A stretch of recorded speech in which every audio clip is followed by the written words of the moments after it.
Hello friends, welcome to DSC study academy. आज का ये क्वेश्चन क्लास 10th के मैथमेटिक्स से मैथमेटिक्स के चैप्टर नंबर 4 जिसका नाम है क्वाड्रेटिक इक्वेशन, जिसे हम कहते हैं द्विघात समीकरण। उस चैप्टर का ये एक क्वेश्चन है, इसे हमें सॉल्व करना है। ये क्वेश्चन क्या कह रहा है? ये क्वेश्चन कह रहा है एक समकोण, कोई समकोण त्रिभुज है। समकोण त्रिभुज वो होती है जिनके समकोण त्रिभुज समकोण त्रिभुज समकोण त्रिभुज बोल रहा है कि एक समकोण त्रिभुज की ऊंचाई ऊंचाई क्या, ये एच ऊंचाई जो है इसके आधार से 7 सेंटीमीटर कम है। आधार से 7 सेंटीमीटर कम है, ये आधार हो गया। इससे 7 सेंटीमीटर कम है। कर्ण दिया है 13 सेंटीमीटर। कर्ण दिया है 13 सेंटीमीटर। अब हम यहाँ पे हल आधार को कोई वेरिएबल मानेंगे, जैसे एक्स हो गया, वाई, कुछ कुछ भी मान सकते हैं। अब यहाँ पे हम माना माना इस समकोण त्रिभुज की माना इस समकोण माना इस समकोण त्रिभुज की माना इस समकोण त्रिभुज का आधार x है। आधार x है। हमने ये जो समकोण त्रिभुज दिया है हमने इसके आधार को x मान लिया है, x सेंटीमीटर मान लिया है। जब हम इसके आधार को x सेंटीमीटर मान लिए हैं जब हम इसके आधार को x मान लिए हैं, ये कितना है x। तो हमने इसके आधार को x मान लिया है, तो ऊंचाई जो है, जो h है, h क्या दिए बोल रहा है, इसके आधार से 7 कम है, आधार x। अब इसमें से 7 कम है तो हम इस x से -7 निकाल देंगे। इतना सेंटीमीटर होगी इसकी ऊंचाई, जो इस समकोण त्रिभुज की ऊंचाई होगी। वो x -7 सेंटीमीटर होगी। तो हमें, और जो कर्ण दिया है वो कर्ण दिया है 13 सेंटीमीटर। कर्ण जो 13 सेंटीमीटर दिया है, तो हमें जो अन्य दो भुजाएं मतलब जो ये आधार और ऊंचाई है, इस आधार और ऊंचाई को हमें ज्ञात करना है कि ये आधार और ऊंचाई होंगे क्या, इनकी दो अन्य भुजाएं क्या होंगी। तो पहले हमें ये एच तो दिया है, एक्स आधार भी दिया है, एक्स त्रिभुज ए बी सी, एच दिया है कितना, x-7। बी सी दिया है, x सेंटीमीटर, ठीक। और ए सी दिया है 13 सेंटीमीटर। अब हम यहाँ पे एक पाइथागोरस थ्योरम लगाएंगे। पाइथागोरस थ्योरम,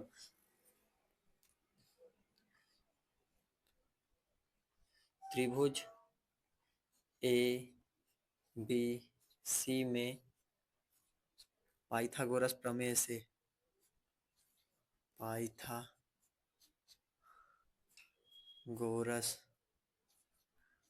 प्रमेय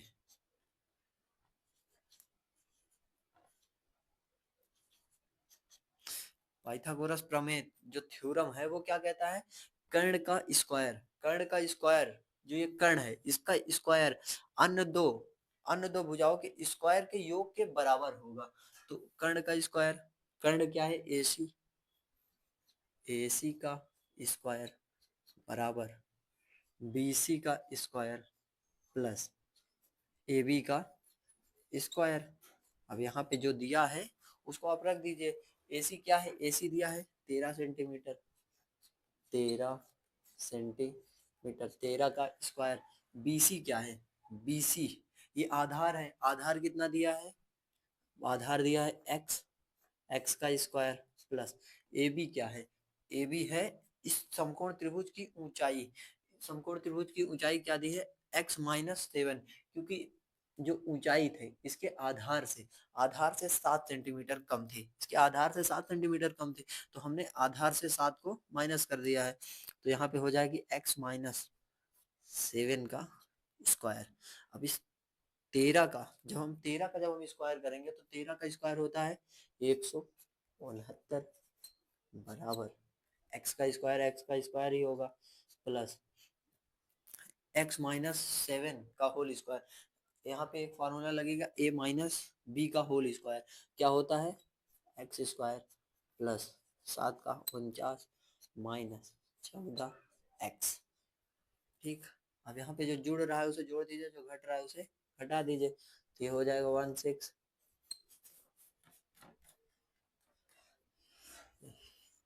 ये हो जाएगा 169 बराबर एक्स स्क्वायर से एक्स स्क्वायर जुड़ेगा तो एक एक्स स्क्वायर और एक एक्स स्क्वायर जुड़ेगा तो ये हो जाएगा 2 x square plus plus 49 minus 14 x. ठीक।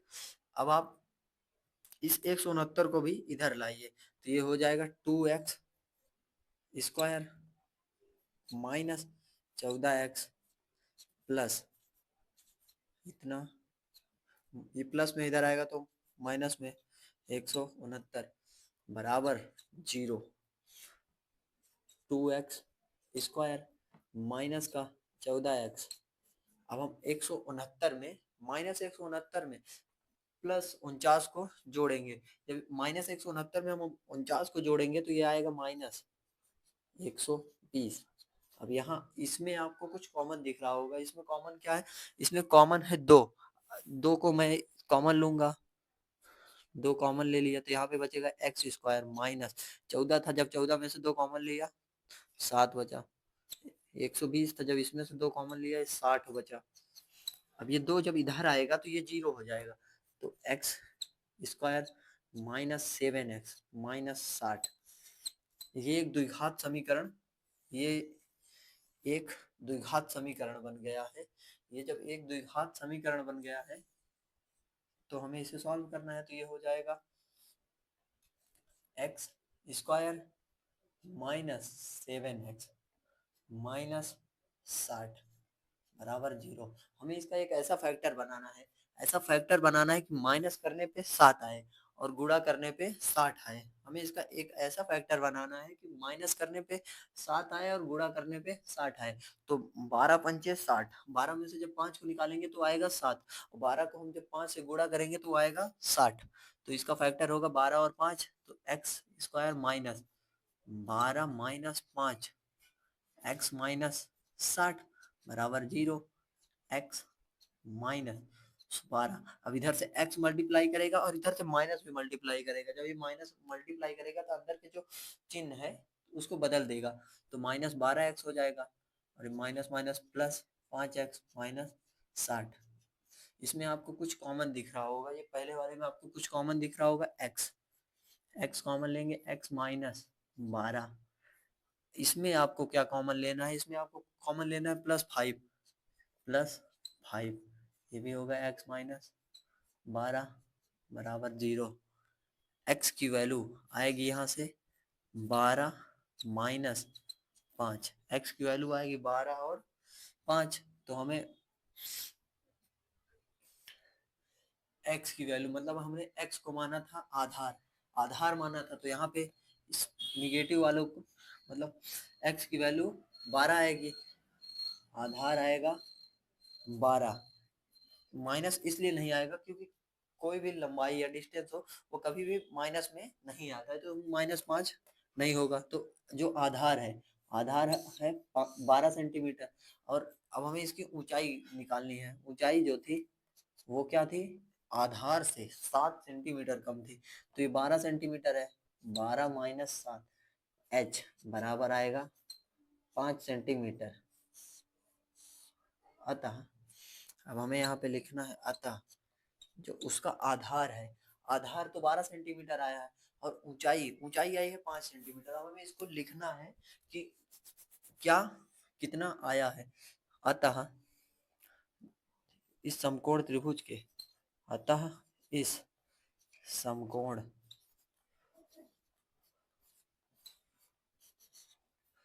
त्रिभुज के त्रिभुज का आधार,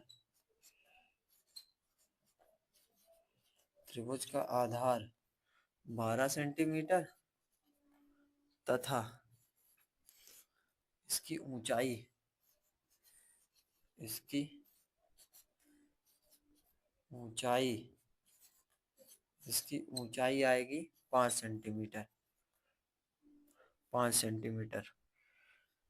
हमें इसमें निकालना था कि एक समकोण त्रिभुज, कोई समकोण त्रिभुज था इसमें जिसकी ऊंचाई जो थी, जो ऊंचाई थी वो इसके आधार से, इसकी जो ऊंचाई थी वो आधार से 7 सेंटीमीटर कम था।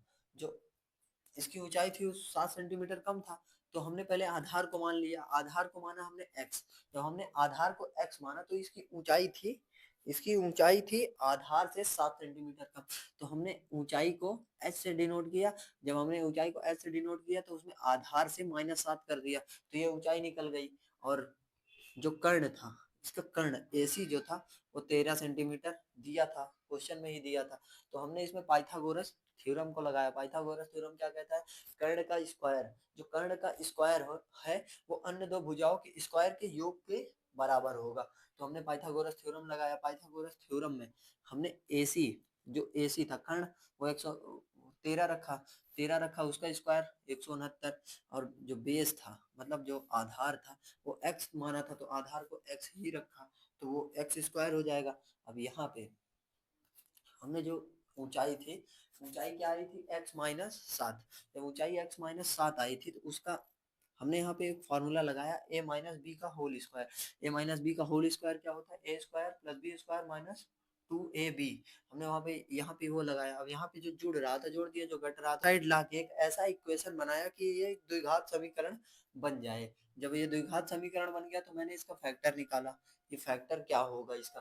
जब फैक्टर निकाला तो इससे ये होगा कि इससे हमें x की वैल्यू पता हो जाएगी, जो आधार थी वो पता हो जाएगी। आधार हमको यहाँ पे मिल गया 12 सेंटीमीटर। जब आधार 12 सेंटीमीटर मिल गया, जब आधार मिल गया तो हम ऊंचाई भी निकाल सकते हैं, क्योंकि यहाँ पे दिया था ऊंचाई जो है वो आधार -7 था। आधार जब 12 आ गया तो हम ऊंचाई में, ऊंचाई में 12-7 कर दिया। जब 12-7 कर दिया तो आ गया 5 सेंटीमीटर। तो हमने उसी बात को लिख दिया। अतः इस समकोण त्रिभुज का आधार जो है वो 12 सेंटीमीटर है और उसकी ऊंचाई जो है वो 5 सेंटीमीटर। थर्ड नंबर क्वेश्चन क्या है? थर्ड नंबर क्वेश्चन, ऐसी दो संख्याएं, हमें ऐसी दो संख्याएं ज्ञात करनी है। ऐसी दो संख्याएं ज्ञात करनी है जिनका योग, जिनका योग है 27 और उनको जब हम गुणा करेंगे तो आएगा 182। हमें ऐसी दो संख्याओं को ज्ञात करना है जिनका योग होगा 27 और गुणा करने पे आएगा 182। पहले आप इसमें मान लीजिए कि माना, माना पहली संख्या, माना पहली संख्या x और दूसरी संख्या y है, और दूसरी संख्या y है, y है।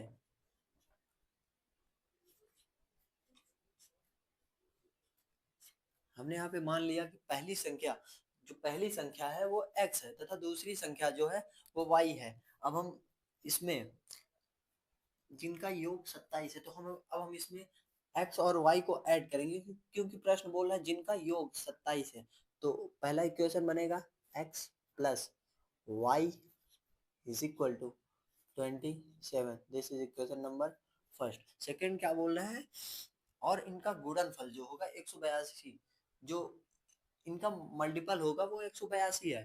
तो दूसरा इक्वेशन बनेगा X Y is equal to 182, 182, समीकरण 2। ठीक। अब हमें या तो इसमें, या तो हम पहले समीकरण से x या y की एक वैल्यू निकाल के हम दूसरे में रख दे, या दूसरे में से निकाल के हम पहले में रख दे। तो हम दूसरे में से निकाल के हम पहले में रखेंगे, तो दूसरे में से हम x की वैल्यू निकाल लेते हैं।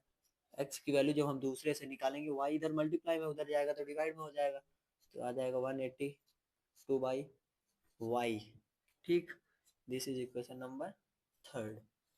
अब हम इस x की वैल्यू को उठा के हम पहले समीकरण में रखेंगे। जब हम पहले समीकरण में x की वैल्यू को रखेंगे तो x की वैल्यू को जब हम रखेंगे तो आएगा 182y प्लस y तो था ही बराबर 27। x की वैल्यू को उठा के हमने ये रख दिया 182/y और y था y लिख दिया इज इक्वल टू 27 को लिख दिया। अब यहाँ पे हम y को एलसीएम लेंगे 182। जब इस y को हम एलसीएम लेंगे, जब हम इस y को एलसीएम लेंगे तो ये y इधर मल्टीप्लाई करेगा इस y में, तो ये y जब y से मल्टीप्लाई कराएगा तो y स्क्वायर डिवाइड में y जाएगा बराबर 27। अब ये y इधर मल्टीप्लाई में आएगा, जब इधर मल्टीप्लाई में आएगा तो ये हो जाएगा 182 प्लस वाई स्क्वायर बराबर 27y। अब हमें इसको एक द्विघात समीकरण का रूप देना है। द्विघात समीकरण, ये प्लस में उधर आएगा तो माइनस में 27y प्लस 182 बराबर 0। अब हमें इसका एक फैक्टर बनाना है। फैक्टर बनाना है, ऐसा फैक्टर बनाना है कि ऐड करने पे 27 आए, जब हम जोड़े उसको तो वो 27 बने। हमें ऐसा फैक्टर ढूंढना है जब हम उसको जोड़े, जब हम उसको जोड़े तो वो 27 हो, और जब हम उसका मल्टीप्लाई करें, जब हम उसका गुणा करें तो वो बन जाए 182। हमें ऐसे संख्या को निकालना है कि जो ऐड करने पे 27 हो और मल्टीप्लाई करने पे 182 हो। इस तरह का निकालने के लिए आप पहले ऐसे बना लीजिए, पहले 2 से डिवाइड कीजिए 9 1। अब इसको 3 से डिवाइड तो होगा नहीं, 3 से डिवाइड नहीं होगा। आप इसको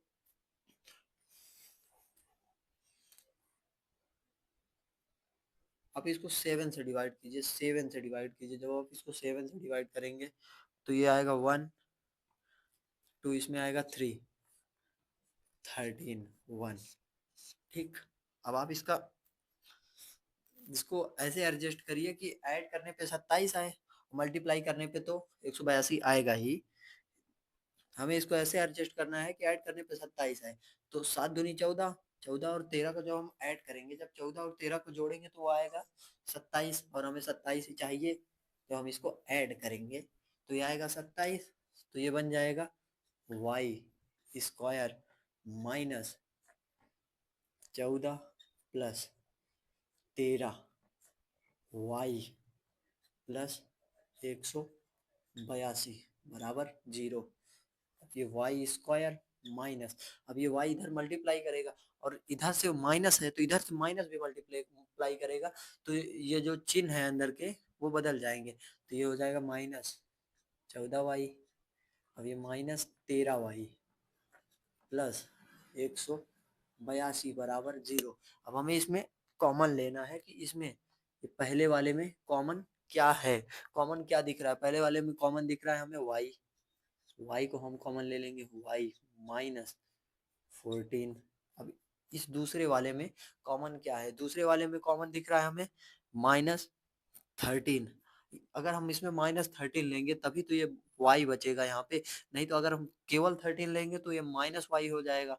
तो हम यहाँ पे -13 को कॉमन लेंगे, -13 y, ये प्लस था इसमें से -13 गया है, जब ये -13 इसमें से निकलेगा तो ये आ जाएगा माइनस का 14 बराबर 0।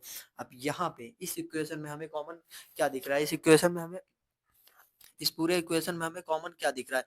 इस इक्वेशन में हमें दिख रहा है y -14 कॉमन है, इसमें बचेगा क्या y-13 बराबर 0।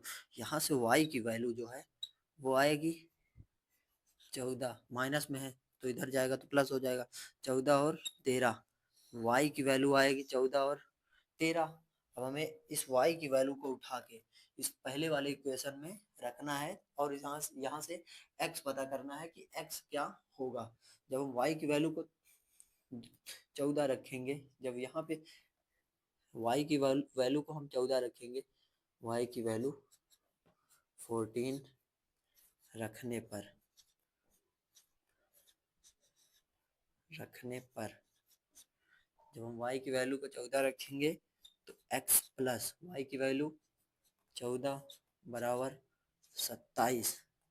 x की वैल्यू क्या होगी, यहाँ से 14 उधर जाएगा माइनस होगा तो ये आएगा 13।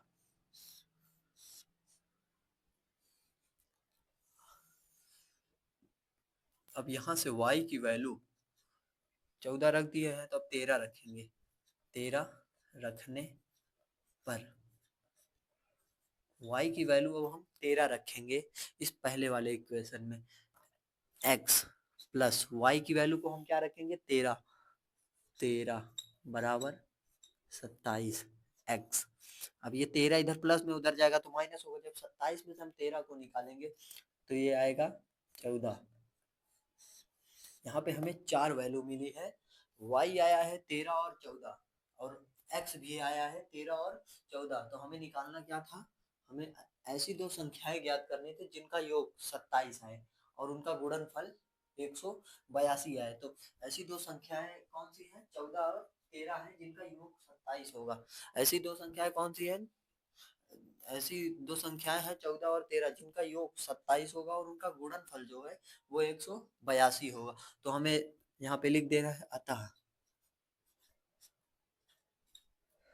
वह संख्या, अतः वह दो संख्या, अतः वह दो संख्या, अतः वह दो संख्या जो है वो 14 और 13 होंगी।